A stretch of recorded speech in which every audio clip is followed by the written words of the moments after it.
Hello, everybody, and welcome to a new series thing I'm thinking about starting up, and this is going to kind of be my little test run on it. So basically, the idea behind this is um, as some of you may already know just from watching battle reports and things, I occasionally, quite frequently at this point, attend small local tournaments for Marvel Crisis Protocol and potentially a few other games soon. I'm looking at some possibly getting into some Legion ones or maybe Shatterpoint when that really starts to get rolling. And as I've gotten more into the competitive scene, I think something that could be valuable partially to myself just as a player who wants to get better at the game, and possibly to some of you guys at home who are also thinking about getting into the competitive scene and kind of seeing what how the things sort of how it sort of works and what kind of lists are being run and what's good, what's bad, what's working, what's not. It was just kind of going over some tournament games and things like that. So this video clip right now is being recorded before the actual event happens.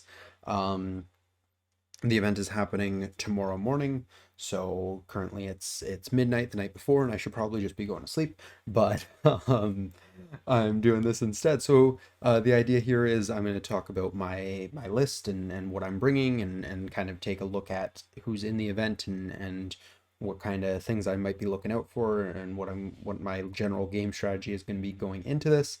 And then once the event is over, I'm going to kind of pick back up. I'm going to look at the page with all the games posted. I'm going to talk a little bit about my game. I'm not going to go into a play-by-play on them just because A, my memory is not that good, and B, it's not a battle report. We're kind of just trying to look at this from a more broad perspective and see how that goes. So, anyways, the tournament is being hosted by Black Knight Games in Ontario, Canada. They're a great store. I've played there a few times, and they include pizza lunch, which is always cool.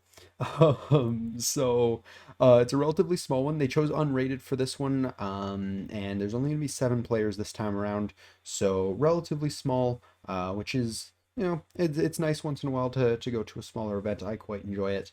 And scrolling down here, just looking at the listings, so somehow I'm actually the player to beat at this one. I've got the top position here with my 509 rating, and I'm going into this with Avengers. Um, other things we got to look at.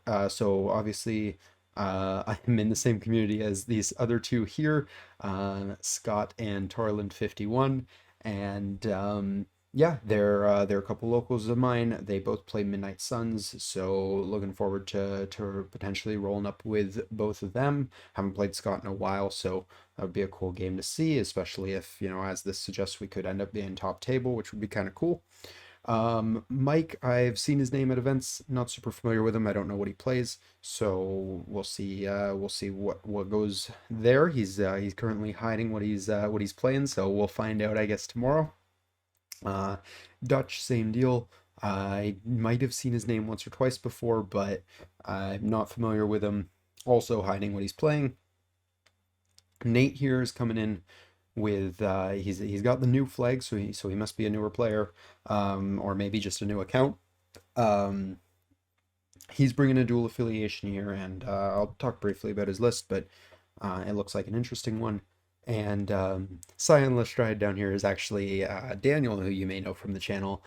He's been in a couple of the MCP videos at this point, and all of the Heroescape content and the Judgment content on the channel. So I kind of just peer pressured him about 2 hours ago to sign up for the tournament because he wasn't planning on doing anything tomorrow. So I was like, hey, borrow some of my models and shop. So that'll be fun. So yeah, I'm just gonna kind of go into quickly what I'm doing here. So I've been pushing for a good Avengers rating. I'm trying to get the Shield Bearer title in Ontario at least. I might go a little further with it, but I'm pretty close.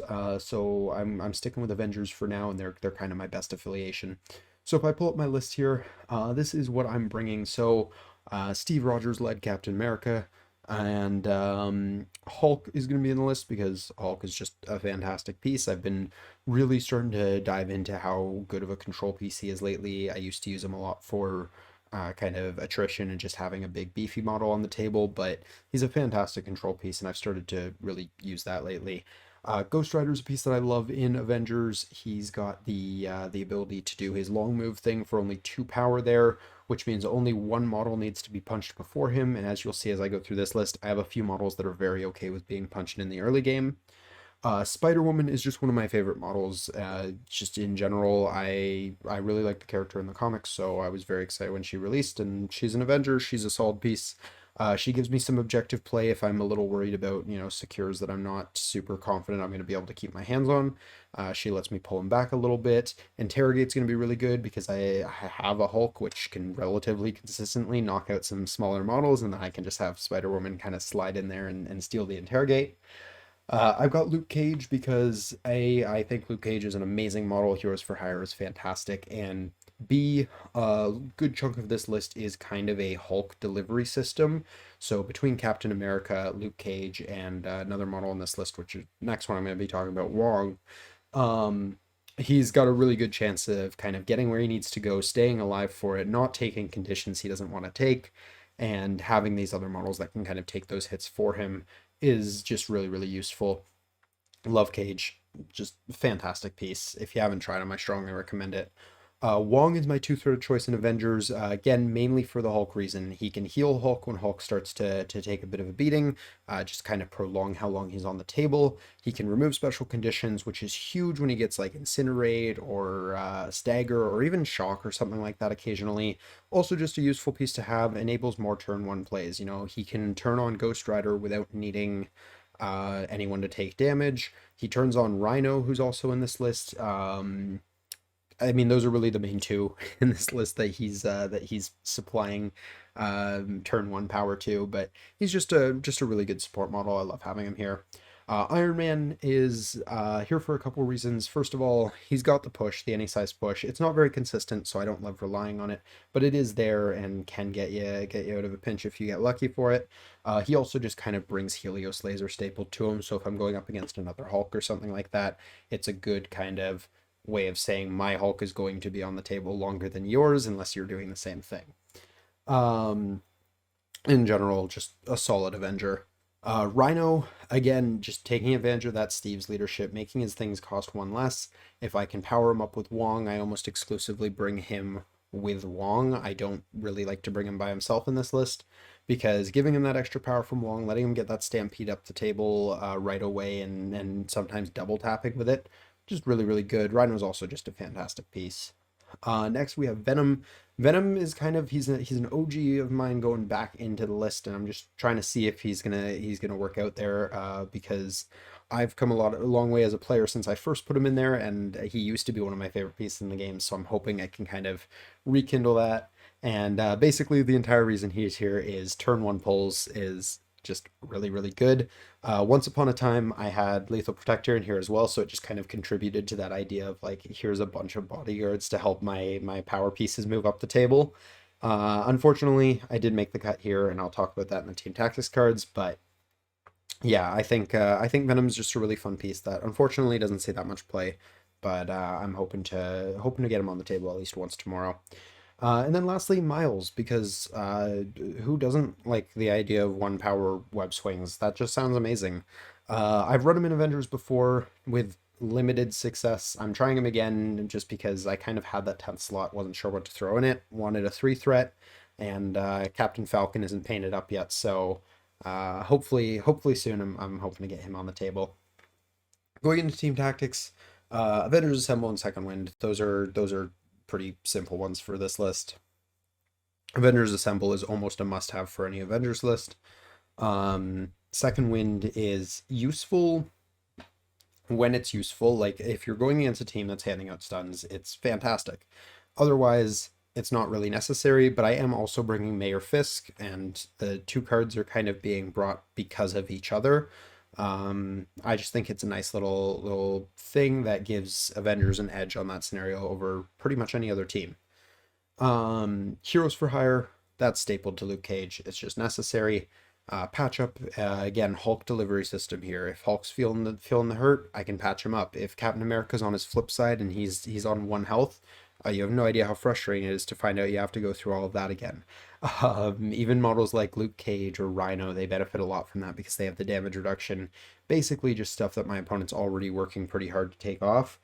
And then I get to say, no, actually, that thing is still going to be a problem for you. That's the whole reason why that's here. Deal with the Devil is just a great card for Ghost Rider. If I have Ghost Rider and Wong on the table at the same time, it's Deal with the Devil is probably making the cut. Helios Laser I already talked about when I mentioned Iron Man. Fallback is just a really good card, and for this tournament specifically, now I only found out about the synergy today, and it was already in my list before that. But Fallback is incredibly rude into Midnight Suns because when they go for a Siege of Darkness turn onto something like a Hulk, where they're trying to put four plus attacks into that Hulk in a single activation, if you fall back on the first one, it falls apart. So it's a really, really rude piece of tech that I actually felt kind of bad because I pulled it out on one of our locals, and I didn't realize how ridiculous that was until the moment where I was like, oh shoot, I can do this. But it's a freaking ridiculous I guess counter to Siege of Darkness, specifically when it's being used against a single target. If he had multiple targets, it wouldn't have been as bad, but just a really good card in general as well. This is a Robbery is basically stapled to Rhino. He's he's already a great model, but that card just kind of brings him over the top. So it definitely earns its spot here. Indomitable, I chose this over Brace in this list just because the worst thing you can throw at me is Hulk. And it gives me that little bit of versatility of maybe you're trying to throw Captain America away so you can put a really hard hit into Hulk that I don't want him to take. Maybe you're trying to throw Hulk away because you just want to kind of kill his power or his action economy. I don't like the sounds of either of those, so Indomitable kind of helps me with that. And then Reed, who you'd know from the channel if you watch some of our battle reports, he's talked me into Recal.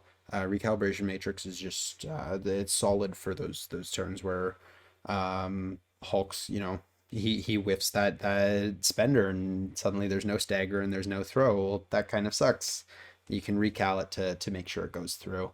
Because sometimes that's all you need is that wild. You don't actually care about the damage. Or an alternative is you don't do any damage and you really needed to kill something, right? When we get into crises, this list is very I don't want to say attrition focused because as I have been playing it, I'm starting to learn that it's much more of a control list than I thought it was. But it does like having very few points on the board that it needs to control because it's using big pieces like Hulk. So Hammers is in there because, well, like I said originally, I was kind of treating it as an attrition list. Honestly, Hammers is probably not great for me anymore. That should probably come out. I don't entirely know what I'm replacing it with, but I don't think it's great for this list anymore. Research Station is fantastic for this list. All of the control elements. It means Spider-Woman has no real place on the list, and Rhino has a lot less of a place, and actually Miles has less as well. But for models like Hulk and Venom and Cage and Cap, it's just fantastic. I get to kind of murder ball up in the middle. The middle point is going to be mine. Wong can hang back on the back one. It's really good. It's the same reason why I brought all of the middle road secures, because just being able to ball up on those. Research Station is a secure hidden as an extract, and my list just generally prefers secures. Montesi Formula, similar logic. It's right down the middle. I'm not too worried about that Mystic Beam hurting any of my guys too badly. I think it's fine here. And again, just kind of keeping the objective count low so that my opponent, if they're running more models than me, which they probably are, they don't have as many options to, just kind of grab things and run away. So keeping that low is generally a good idea here. Gamma Wave, same logic as what I said for Research Station. And then the only reason why Demons didn't make this list is because Hulk really doesn't like being on fire, and even with Wong in the list, I don't love chancing it. Fisk Vows to Find Witnesses, again, talked about that with Second Wind. I don't think I need to explain much more with it. It's also another one where it's just a couple of points I have to control, so it's good for that sort of thing. And then Intrusions, Again, low number of points that I need to control, gives me a lot of extra mobility. So if I'm running some of the models that don't have quite as much, or even just like Hulk, needs to go further than a Gamma Leap will take him, it's fantastic for that. So that's what I'm bringing here, and most of the stuff on here is kind of tried and tested at this point. I've been running a lot of this stuff for a while, so nothing here is really too new to me. I mean, I'm bringing Spidey and Venom back into the list because I've been, I've been wanting to find reasons to put them on the table. So we're gonna see how they go in here, and I hope it works out. I guess technically I could probably run this as a Web Warriors list. Maybe I should modify my thing here because I do have enough models to do it. I won't be doing it though. Um, but yeah, I think for the most part, there's a couple things I'm experimenting with. This is my first time doing Indom instead of Brace in a tournament setting. I've been running it in locals for a while. And this is also my first real test run for Recal Matrix. Again, I've ran it in locals a couple times. It hasn't come up yet because I haven't been having really bad luck with my triggers and things like that. So yeah, it hasn't come up yet, but I think there's going to be value to that. So yeah, I'm going into this relatively happy with my list and where I stand.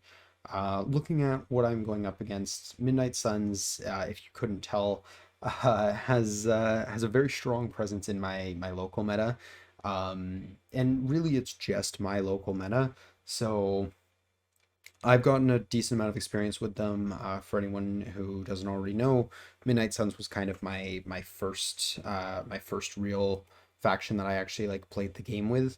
So I'm pretty familiar with their tech. Immortal Hulk is a little bit scary, and even looking at Scott's list here, he is running the Immortal Hulk. He's got some interesting splashes in there with Heimdall. He's got Winter Soldier, who's just good. Okoye, who thankfully I play enough bodyguards that I'm really good at dealing with bodyguards, but it's also a really solid splash there. Gwen, who, at first when Scott told me he was putting Gwen in his Midnight Suns, I was kind of like, that feels weird. Like she's a good model, but I don't think she does anything particularly well for them. Gwen is a powerhouse in Midnight Suns. With the bump counting as a movement, it means she's getting the extra dice on her builder, just for having used bump, so she can double tap with the extra dice on her builder, which makes her hit way above her pay grade, and it's not something you would expect from her. On top of that, she has the tech that makes her good in other places like Web Warriors, so she's just all around a great piece there. In terms of scenarios on Scott's end here, if I go up against him and I get the choice, I think I'm preferring his reds over his blues here. I mean, I don't really like any of his blues. I'll be completely honest in that situation. Like, they're not the worst thing in the world for me. Although Riot Spark over Extremis is actually quite bad for my list. Demons, I already mentioned. I don't love being lit on fire all the time, especially with models like Hulk. So being able to dodge that would be nice. I think I'm definitely leaning towards his reds there, where he's overlapping me with the hammers, which, like I said, I don't think hammers are actually good for me. But he's also overlapping me with Montesi, which I still think is quite good. And he's overlapping me with, or not overlapping with Legacy Virus, but he's on a map that I'm very comfortable with Legacy Virus. I have objective stealers, just as many as he does in here, so I think I can kind of contest that pretty well. Um, Mike hasn't put in a list here, but I kind of generally know the sorts of things he likes to run. His splashes right now, he's trying out Beta Ray Bill, which is a little scary. Beta Ray Bill and Immortal Hulk can together they can kind of shut my Hulk out of the game. But on the same token, we'd be looking at I mean that's plus his leadership. First of all, that's already 15 threat of his squad in those three models. But then on top of that, he'd be tying up 11 threat just to take care of my 6 threat. And I mean, they could probably do more aside from that because it's Immortal Hulk and Beta Ray Bill. But if I can line things up so that way that's the fight that's happening, I think I win the other fight, so that's fine with me. Um Nate down here, he's bringing a pretty interesting list. There's a lot of really good meta stuff in here. So for a player with a new flag and a very low rating, I'm a little worried because this guy could be coming in, he's actually a seasoned veteran on a newer list. Although with the question mark up here in X-Men Red, I think it's possible that he's just kind of pulled this from online. But still, he's kind of an unknown to me. I don't know whether or not I should be very worried about playing against this. There's a lot of good models in here. There's a lot of very powerful pieces, but then you also have some random things splashed in here that, or not even splashed, that you just don't really see very much, like Magic or Colossus. Um, so I'm not 100% sure how to kind of react to this. But just looking at his scenarios and thinking about his list and the fact that he is an X-Men list at the end of the day, um, I think I would want his reds as well. Again, he has one blue that I'm very comfortable on. The other two I don't think are great for me at all. Like DMAP in general is kind of rough for my list. Whereas on his extract side, he's got Legacy Virus, which, as I said, I'm relatively comfortable with. I have Objective Stealers here, and he doesn't. Research Station is my ideal scenario, and Alien Ship Crashes Downtown is fine. Like it's again low number count. I think that's great for me. So it would be my first time playing against X-Men Red, which would be cool experience. And then Daniel, we threw his list together last minute. It's kind of just his favorites out of the models that I own. So at the end of the day, Daniel doesn't have very much experience, so I'm not particularly teching against him in any way here. That would just kind of be rude. But he's running some interesting splashes, and I hope they work out for him. He was talking to me about running Hawkeye with Blade to get some first turn shots, and yeah, I think there's some interesting stuff there. He's technically also affiliated Defenders, but I think the idea is he's mostly going to be playing Midnight Suns. He's got all the Midnight Suns cards in there. I basically said I'll let him figure out which ones are good for himself. And yeah, there's some interesting splashes. It'll be cool to see how it works for him and see how he does in his first tournament for this game too. So yeah, that'll be something to look forward to. So yeah, I think that's about all I can talk about without the event actually having had happened. So I'm gonna cut this part of the video here. I've been rambling for way too long, so maybe in the future I'll have to find a way to shorten this up a little bit. But yeah, I will see you guys after the games. I hope I do well. Alrighty, so the event is over. Just got home maybe 15 minutes ago, and here's the final placements. So Dutch came out here with Shield and managed to steal first place here. I came in second with a 2-1, with my final game being against Dutch here with Shield, and we'll go through the games in a minute. And then Nate bringing up third here with his X-Men roster, and yeah, I mean the placements as you see here.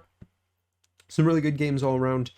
Great people, just fantastic group today. Everyone was really friendly, and it was a good event. I love playing games at the store. It's fantastic. So yeah, I guess we'll kind of jump into, I mean, we can take a peek at stats and see if there's anything particularly of interest here.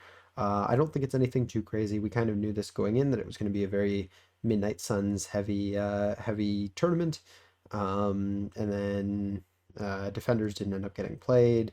There was a player playing Web Warriors, and yeah, he played Web Warriors all three. We've got the player playing Shield, those we didn't know coming into it.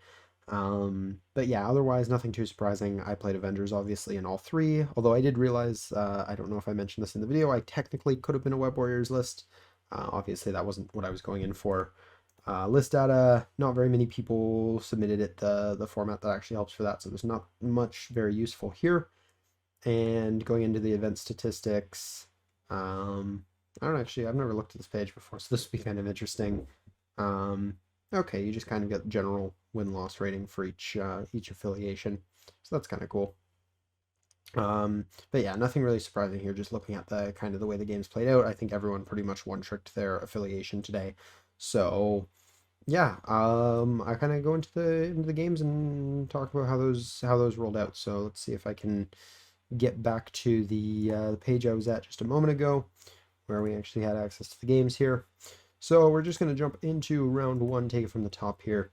So round one, I paired against Nate. So this was the player who had the X-Men red, but I wasn't sure how confident he was with it because with the new flag and everything struck me as a newer player. I was right about that. Turns out he recently started playing the game a few months ago, but he's played other war games before, so he knew what he was doing. Seemed like a really good player, a really nice guy. Trying to remember details about the game. Obviously, as you can see, we played hammers and intrusions. He was running X-Men red. I think it was something like, so obviously Storm was there, Red Skull was there, I think Psylocke was there, and trying to think. Oh, he had magic, and we were playing 19, so that's definitely not the full list. I'm definitely missing someone. This was the first game, so my memory is the worst on this one. But that was the core ones that I'm thinking about. That oh, he had Colossus in the list as well. Might also be missing one there. I wasn't doing the math as I added those up, but as you can see, game ended 18-6 in my favor.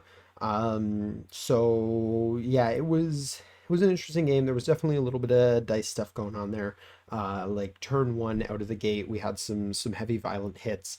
Iron Man decided to take a poke at Psylocke, who'd moved up onto a point, and get 6 hits on the Friday Eye and the push, which was ridiculous. Psylocke blocked one, and she did survive, but it was a big deal because I was later able to finish her off with a an AoE from the homing rocket attack. So that was pretty rough on his end, but then it did kind of come back to me with someone tapped Rhino for like six damage in the first. It was either the first turn or early in the second turn around, and Rhino was kind of hanging on for dear life this entire game.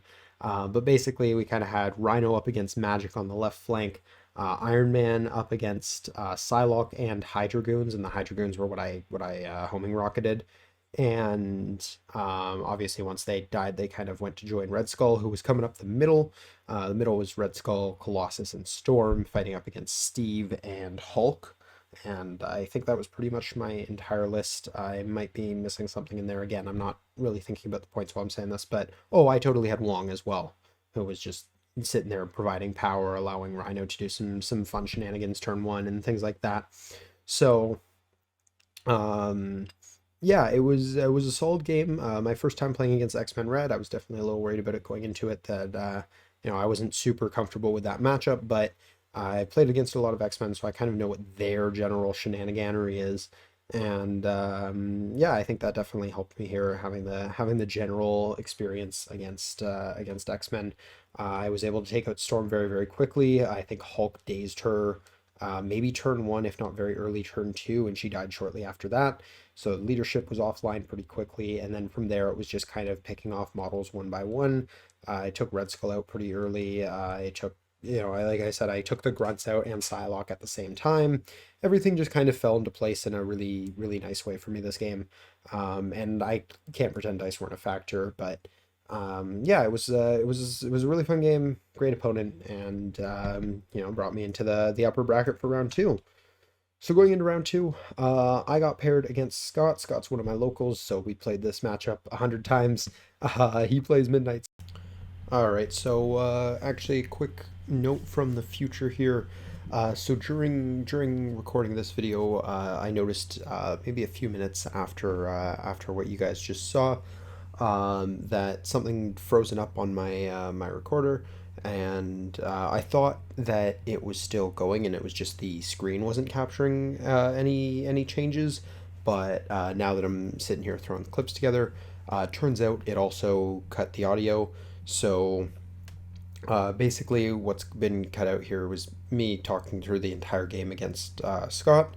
So I'm noticing it the next day after, because I'm editing this now late Sunday, and I don't know what I'm going to put for the image here. Maybe just some generic splash thing, maybe a thumbnail. I don't know, but basically, my memory's slightly foggier now that the time has passed, and of course I lost myself talking about the game, but I will talk about it briefly. It was into Midnight Suns against Scott. I think that was on the previous screen there, and it's a matchup I'm pretty comfortable with. I've done it a few times. I got a few practice games in the day before, so I was feeling relatively confident going into it. But Scott is a very experienced Midnight Suns player. He's been playing them for a long time, so I knew it wasn't necessarily going to be an easy game. It was just going to be one that I was comfortable playing the matchup. So the matchup ended up being Hulk versus Hulk, which is kind of what I expected.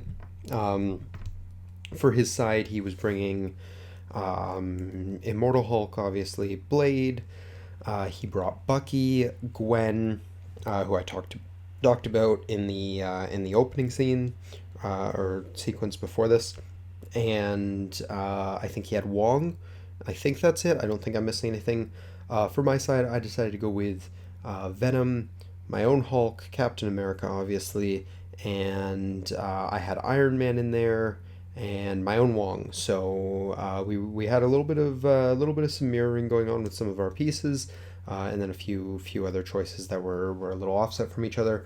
So it was an interesting game. It was very very violent. Obviously, if I don't know if I mentioned the scenarios before cut, but we were playing, I want to say, Demons Downtown and Montesi. That feels like it might be wrong. It was either Demons Downtown and Montesi or Demons Downtown. Oh no, it was Researcher. That's what it was.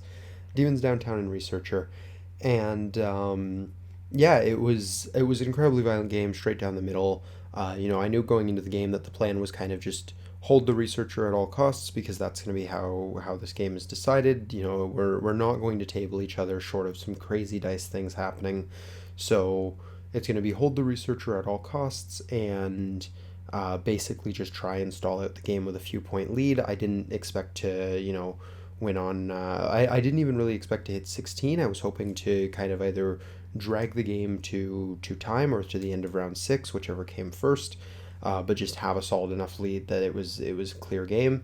And that's basically what I was able to do. I mean, turn one, because I had the final activation of the round. I was able to put Hulk up and just say, okay, anything contesting this is not contesting this. Also early on, I had Blade, or yeah, I had Venom pull Blade back into my front line. Unfortunately, nothing really came of that because I wasn't able to actually put any damage into him, even with like pretty much everyone on my team getting to punch him. Iron Man threw something like 10 dice at him, didn't do a single damage and didn't even push him, so that was a little unfortunate on his part. I think Hulk got a little bit of chip into him because of just how the positioning worked out. Same for Cap. I think Cap threw like a couple dice at him. I think I ended up getting the push trigger on Cap too, so I was able to kind of mitigate him a little bit, but he was still definitely on my side of the board.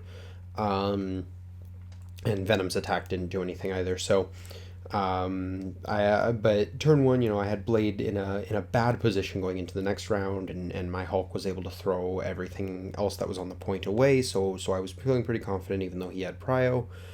He of course chose to go with Blade right away because Blade was in a very dangerous position and he had taken a couple damage from, like I said, I think Cap and Hulk did a little bit to him, just not as much as I'd kind of hoped pulling him back there.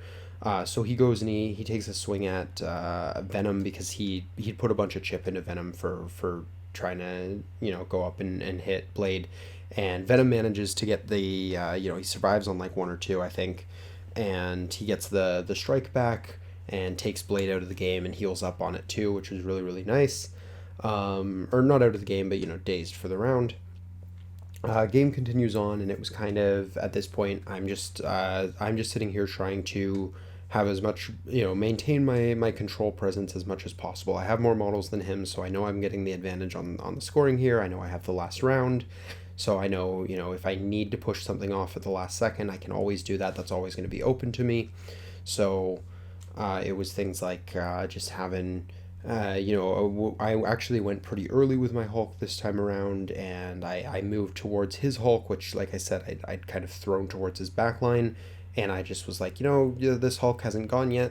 I'm going to send it even further away, just to make it so, if this Hulk is coming back, it's not going to be relevant on the scenario. It's just going to be dealing with my Hulk, which is fine because my Hulk is pretty much at your back point. And then for the rest of the table, the rest of the game was just I'm gonna try and clear out these little three threats here, Bucky and Gwen. Neither of them are particularly bulky, so neither of them were able to take much when I was able to hit them. I think Venom took out Gwen once, and Hulk finished her off later. Captain America and Iron Man and maybe a punch from Hulk finished off Blade when he came back up. Or actually, I think I Helios lasered Blade off the table just to get rid of him. Um, that sounds right to me. That's usually that's something I usually like to do. So I feel like it's probably something I did there. I just know he went off the table without much of an incident. There was one turn he did manage to almost pull it back. I was bringing the researcher towards me. I don't like pushing it forward. I know there's an extra point there, but I would prefer the consistency of the 2 points. Like I said, I wasn't really going for 16 here. I was just going for the higher number by the end of the game. Um, so I pulled the researcher back, which meant kind of I had all my guys kind of clumped around it in almost a murder ball. And he did manage to get Immortal Hulk back to my back line at some point and I think he dazed Captain America, KO'd Venom, and like threw Wong in the same activation. And it was the one turnaround of the game where actually I didn't score up, but I was able to because Wong hadn't went yet. I just walked him back onto the point, and there was not much he could do about it there. And then the next turn with Blade dead and he doesn't have bump anymore, I just tossed Hulk into the middle of nowhere, and it was pretty much game at that point. We ended up going to time, I'm pretty sure, and the final score was like 15 to 8 or something like that. I'm not 100% sure what he had, but I know I didn't quite hit 16. There was about 10 minutes left in the round. I offered to play it out because I knew it was going to be the last round, but he said we can just call it there, and I think that was probably accurate. So yeah, that was the game. It was a really really good game. Um, Gwen unfortunately didn't really get to shine for Scott. He kind of got she didn't have a great point to go in because she was coming in on models like Venom or Hulk, and she's not going to do much to them. I've got Captain America there if I was actually worried about it, and she's just going to go down to pretty much everything I have over there. It wasn't really her time to shine, unfortunately. Bucky, similar situation. He was able to plink some chip in here and there, and it was definitely relevant in taking Venom off the table. But when it came to, he started trying to shoot Iron Man, and between Iron Man's 4 dice and his reduction, he was having a hard time getting anything through. So it was kind of just, Bucky didn't get to quite pull his weight there.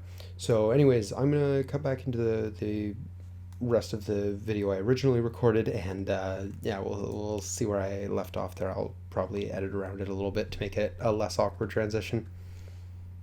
All right, and actually, one more quick edit from the future. Apparently, the next clip is actually the start of me talking about round three. So apparently, some of that got cut as well, and there's not too much to talk about. Basically, I think I just probably went over the lists here. So I was paired up against a shield player, and it was again it was Dutch, I believe, and he was basically just trying Immortal Hulk in Shield. So it was another game against Immortal Hulk here, and yeah, it was Immortal Hulk with Fury, of course, and then he had Iron Man and Spider Woman. I think was his list, and we were playing Infinity Formula and Montesi, and he had Prio. So out of the gate, he was in a really good position. But I talk about round one in the start of the clip, so I think we're all caught up in what kind of got lost here. So hopefully the rest of the video makes sense. But yeah, so basically the game went fine at the start. I was unfortunately just a hair out of getting a lot of shots off like turn one and stuff like that, which was a little disappointing. It was kind of one of those like, this is very, very close to being good, but because it's not, it's bad. Iron Man was just out of range on Fury, and of course the agents went up and got the books. So I ended up having, I think it was Iron Man actually plinked the agents off the field, which was kind of nice, and he had Fury and Spider Woman on his back point. I wanted to go for some extra points nice and early, or at least try and deny him something. So I was kind of like, okay, you know what? I can probably get Hulk and Cap both up to the points here. Hulk had an extra power he was sitting on because of Wong. So I was like, if I can kind of deal with one of his models, like if I can, I don't know, down Fury and throw Spider-Woman away, Hulk can totally claim that point for himself. So I Avengers assembled with Hulk and Captain America, and they both moved in that general direction. Hulk grabbed a book on his way. He goes and he gamma leaps over, and then he goes for a big swing and a whiff into Fury, I think it was. So that was immediately just kind of a like, oh shoot, I whiffed that. I didn't get the one power I would have needed to throw him either. So now I've kind of put Hulk over here, but you know, he's a Hulk. He's probably okay. Immortal Hulk's got some distance. And then he pulls out the Shield Mobile, and I kind of just forgot that the card existed, which is totally my fault. We definitely did the, you know, we declared our cards and things like that. So he Shield Mobiles over, and then his Hulk just kind of goes to town into mine. He does something like 11 damage, I think, that activation to my Hulk, and throws him back into Captain America, who also, or no, he throws him into Captain America later. I think he threw him into, maybe it was Iron Man at this point. Um, and then I had Captain America go up. Oh, you know what yeah, it was Captain America. I also had Cap go up. I don't know. At some point he gets thrown into Captain America. Um, I think he might have left him up there the first turn because he had prio anyways, so because he had one model less than me. So I had Cap come up and he tried to plink a shield into Fury, and unfortunately I think he might do like one or two damage here. Doesn't really make a difference because Fury was totally fine for health. So then he's up with Prio. The right side of the board, nothing really eventful happened. We just kind of had my guys went and sat on a point. Iron Man went and sat on a point. Nothing too crazy. That side of the table wasn't really particularly interesting until kind of the game was already over and we were just having fun with it. So then we go into the next round, and his Hulk, you know, he punches my Hulk and then he throws my Hulk back into Captain America. And Captain America takes a bunch of damage for this because he absolutely hates having things thrown at him. And I was considering indoming it, but I didn't really love the idea of leaving my Hulk in the middle of all of his stuff. So I kind of let that go there, and my Hulk at this point has taken, I think it was 15 or 16 damage. So I know he's in a world of pain. So I'm like, all right, it's gonna be my Hulk next because you know, he's not having a great time. I was considering doing a patch up from Iron Man, but I was kind of starved for power on a lot of my guys over there, even though we were playing Infinity Formula. And so it only would have been 4 power, and it would have meant Iron Man's not doing that much on his turn. So I was kind of like, okay, I'm gonna risk this a little bit because if I can do what I need Hulk to do here, it'll be okay. So I have Hulk go up, and I'm still decided I'm ignoring Immortal Hulk here. So I punch Fury, and I do manage to daze him, which is nice. But then the second attack into Spider-Woman does something like 2 or 3 damage, which isn't quite enough, and she counts blanks. So I don't know what the dice math is there, but she's definitely not the easiest target in the world. So fair enough. I throw her away a little bit, and I'm kind of just like, okay, I just need to kind of hope and pray for a little bit here. And Spider Woman turns around and throws a something like her 7 dice spender, I think, and just takes Hulk off the table. It's just like, ah, well, that kind of sucks. Hulk's off the table relatively early in turn 2 now, and I'm just kind of sitting here on my handful of models. Captain America's taken a bunch of damage already. It's not looking great for me. And of course, he left Spider Woman just out of Iron Man's you know, stealth range. So you know, I had Iron Man go up and then I had him shoot her, and he does a little bit of damage, I think, nothing too special. And then the other side of the table, I finally have Luke Cage kind of come up and he throws a spender, doesn't get any damage on Iron Man, but he does throw him off the point, so I'm just denying him a point at this point. And we go to the next round and we play it out, and you know, Captain America goes down the next turn because he gets like a size 3 building to the face, and then he gets thrown into something, and that's enough to take him down on his flip side. Um, so Captain America goes down in round 3 at some point.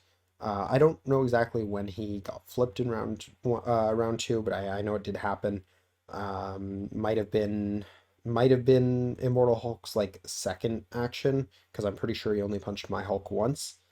And then the throw from my Hulk into Cap would have probably been the finisher there. I'm not 100% sure how that timed out. But yeah, so my Hulk goes down, my Cap goes down, and at this point I'm just kind of playing for fun and then see if I can score enough points to kind of keep myself on the podium, just for tiebreakers and things. So we're like, all right, well we'll play it out, and we did some fun things. I Helios lasered as kind of a screw you to Nick Fury and took him off the table very shortly after. And then Iron Man moves up and, he gets up in his face on his back point and is just like, ha, I'm gonna sit here and you're gonna have to deal with me. And then, She-Hulk and Immortal Hulk are just kind of like, no, we don't have to deal with you. You're not a problem, and stomp him out of the game. On the other side, Iron Man just refuses to take more than like a damage at a time from Cage. So I ended up having actually Wong come over to try and finish it off, and I don't think he did. I think it ended up being Cage on the next turn. But it was just kind of me dragging out, trying to get as many like last minute points as I could, but there was very little hope of me actually turning it around at this point. So yeah, it ends 18-9, and it was a good game. Great opponent. He knew what he was doing, and as much as I am a little bit salty about my dice being so bad, he was a great opponent, and he clearly knew what he was doing. So no shame on him for that. It was still a fun game, and it was a good time. So yeah, we kind of wrap up with the final standings here, where I managed to pull second, which is something I definitely can't complain about. That was still really solid, really solid, solid event, and I'm happy with how I did. Um, and yeah, I think it was a good one all around. I played against some great opponents. They were really fun games, and yeah, I think that's really all I have to say about this one. Just kind of going into my list and looking at it, I don't know if Venom really pulled enough weight here. I feel like there might have been other four options that would have been better for me, but the game that I did play him, he definitely was relevant and important, and I miss playing him. He's a lot of fun. Um, Miles, I unfortunately couldn't think of a time when he would have been better than any of the other models that I was bringing. Whether that means he's not good for the list, or if I just am a little too attached to Cage and Stark, that's kind of up for debate. But yeah, unfortunately, he didn't see the table today, which is a bit of a shame. Neither did Spider-Woman or Ghost Rider, but I think that's Ghost Rider is one of those weird ones where most of the time, if I'm running him, I'm not running Hulk. So I don't know if he's much longer for this list, but I'm picking up Sam soon, so we'll see if maybe he has a bit more play under a more spammier Avengers. In terms of cards, as much as I love Recalibration Matrix, I didn't really end up finding a chance to use it today. My card slots were really competitive this game because, I mean, Avengers Assemble is a must-have. Patch Up and Indomitable were in every set. Iron Man got run all of the games, so Helios Laser was there every time. And then it came down to, if Rhino is there, it's got to be This Is a Robbery. But Fallback's also really good. Heroes for Hire. Like Fallback, I wanted to have against Midnight Sun specifically. Heroes for Hire if I was bringing Cage. So Recal unfortunately didn't make the cut today, but it's still a solid card, and I don't regret having it in there. As far as objectives are concerned, playing hammers with Hulk always feels good, but I'm not sure if it's good for this list still. I'm gonna kind of have to play around with it a little more and see if maybe trying something else in place of it is better. But overall, I think I'm pretty happy with how the event went. So yeah, that's gonna wrap up this kind of I don't know what I'm titling these videos yet, but I guess this tournament report. So I hope you guys enjoyed. I hope this is interesting, or insightful to anyone watching, anyone who's either a part of the competitive scene or looking to get into it. I by no means am a top tier competitive player or anything like that. I'm definitely just, I like to consider myself above average in skill level and gameplay experience, but like not by a significant enough amount. So I think these are going to be helpful for me as well, just to kind of go over what I've been doing and try to get better at the game. So Yeah, I think that's about all I got here. Leave your thoughts down below on, what you think about, my list and my matchups and things like that, and how you might have tried to play things differently just from what I said. I'm always curious to hear things like that, and then also about this kind of video in general. Is there anything about the formatting you guys would like to see a little different? Is there something I could be doing with this to make it more engaging or more interesting or more useful? So yeah, always open to suggestions and things like that. But otherwise, that's gonna wrap up this video for now. Have a great day. Peace.